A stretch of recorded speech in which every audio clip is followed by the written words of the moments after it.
Joining me now is Walker's likely Democratic opponent this year, Mary Burke, former Wisconsin Secretary of Commerce. We reached out to Scott Walker's office to invite him on the show, and we would love to have him as well sometime. Really nice to have you here.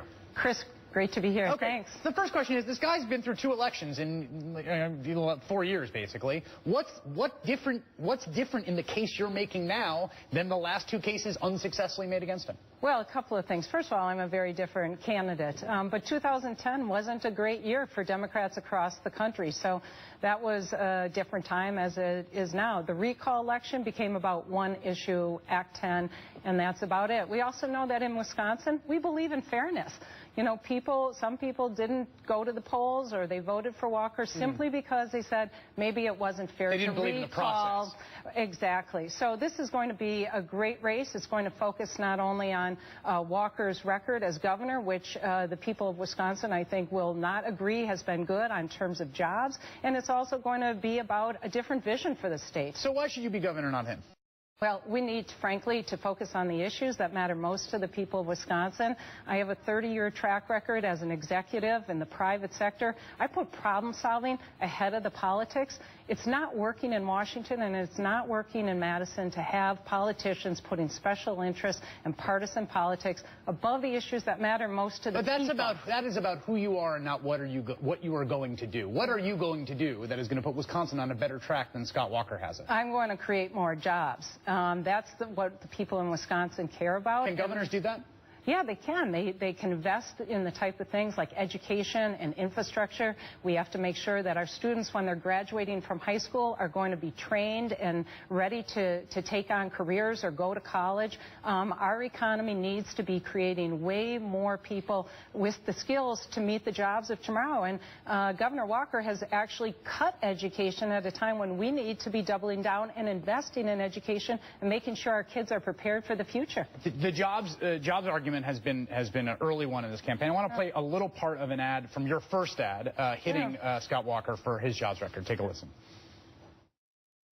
Under Walker, unemployment's up, job prospects are down to 45th in the nation, and the layoffs continue. Now, unemployment going up. This got brushed back by quite a few people, including PolitiFact in Wisconsin, the Walker campaign, saying, no. The official unemployment rate in Wisconsin when Scott Walker took over was higher than it is now. Is that a lie? No, I mean, the unemployment rate when I was Commerce Secretary was 4.8%. It's now 6.2% under Walker. You know what? That's up in anyone's book that I know. But do you really believe that? Do you really believe that you were responsible for the unemployment rate as Commerce Secretary in that period, and he's responsible for now? Isn't it just macroeconomic factors in the country? Well, you know, the Republican Governors Association's attack was that I had somehow caused $130,000 job loss with a huge budget deficit that occurred 2 years after I left Commerce. So this is just laying out the facts, which people need to know in Wisconsin. The unemployment rate was 4.8% when I was Commerce Secretary. It was a great time. We had 73,000 more jobs in the state than we have currently. So those are the facts. Act 10, which was the sort of defining feature of 2.5 years of Wisconsin politics. Would you repeal it in office? Well, I believe our public sector employees have the right to collectively bargain. That doesn't stand in the way of having effective, efficient, and accountable government. And we have to make sure that we are attracting great people to the public sector. Dodge. Would you repeal the act? I would work hard to restore collective bargaining is what I would do. These voting restrictions. There's restrictions now on early voting that are being implemented. There's the contentious voter ID law. What's your reaction to the move by the Republicans in the state to cut back on voting time? I think it's a desperate attempt to influence the election in November, and it shows that they are worried. You know, making sure, putting up barriers to people voting. I mean, this affects seniors and veterans and students and disproportionately affects those in urban areas. As governor, I want to make sure that everyone who is eligible to vote is able to vote. Your business career was in the company Trek, makes bicycles in the great state of Wisconsin. A great company, makes great bikes. How big is the bike voting block in Wisconsin?